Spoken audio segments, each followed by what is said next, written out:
안녕하세요. 오늘은 성경, 요엘서 3장을 좀 깊이 들여다보겠습니다. 네, 이 장은 주로 그날에 대한 예언인데요.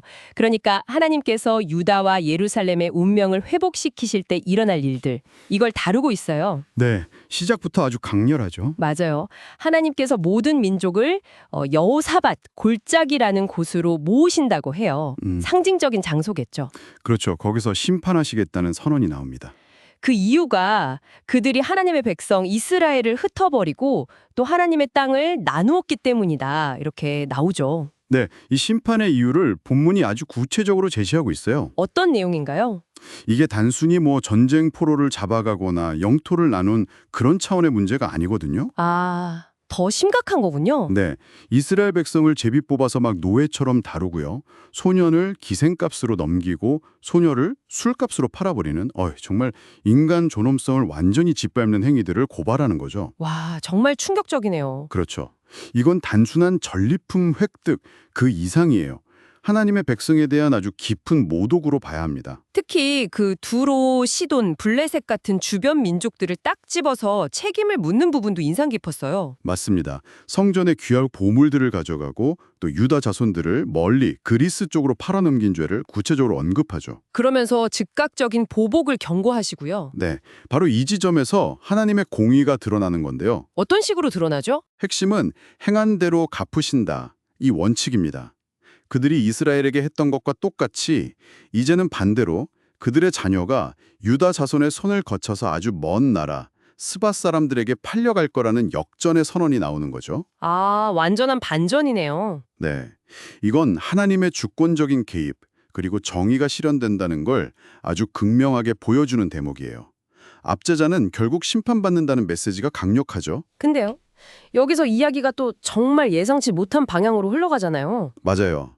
갑자기 하나님께서 민족들에게 전쟁을 준비하라고 촉구하세요. 심지어 농기구, 보습이나 낫을 녹여서 칼이랑 창을 만들라고 하고 약한 사람조차 스스로 용사라고 외치면서 전쟁에 나서라고 하시죠. 네, 이게 표면적으로 보면 꼭 최후의 결전을 부추기는 것처럼 들릴 수 있어요. 그렇죠. 좀 의아했어요. 근데 그 본질은 좀 다릅니다.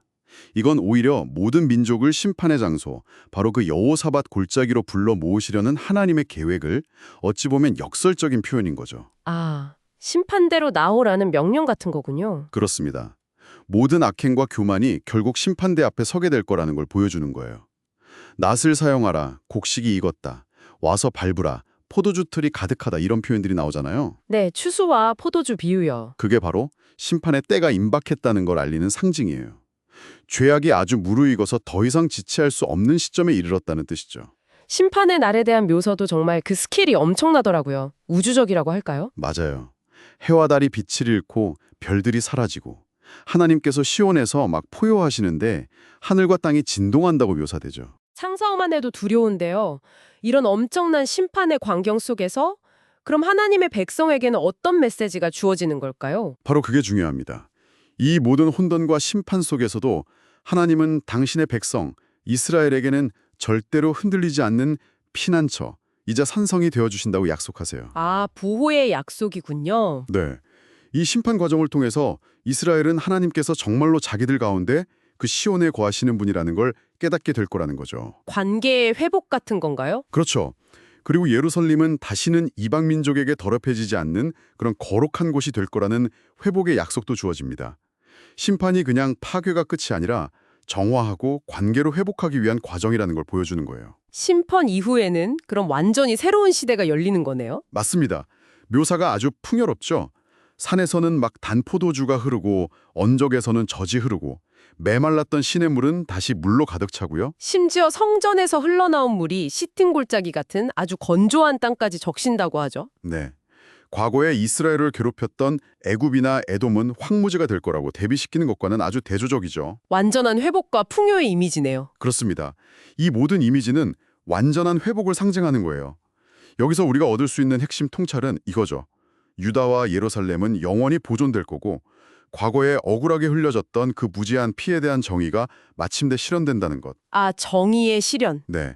그리고 하나님께서 친히 시온에 거하시면서 그들의 안전과 번영을 영원토록 보장해 주신다는 아주 강력한 약속입니다. 이게 요에스 3장이 그리는 궁극적인 소망의 그림이라고 할 수 있겠습니다. 들어보니 결국 요엘서 3장은 그 억압받던 이들을 향한 하나님의 궁극적인 정의 실현, 그리고 정말 놀라운 회복의 약속을 그리고 있는 거군요. 맞아요. 심판이라는 좀 두려운 과정을 통과하지만 마침내는 완전한 평화와 풍요에 이르는 그런 여정을 보여주는 거죠. 네, 오늘 저희가 살펴본 이 심판과 회복의 강렬한 예언들, 이것들이 오늘을 살아가는 우리 각자에게는 어떤 울림을 주는지, 또 우리가 속한 공동체가 겪는 어려움 속에서는 혹시 어떤 희망이나 어쩌면 경고의 메시지로 다가오는지. 한번 깊이 생각해 볼 만한 지점인 것 같습니다.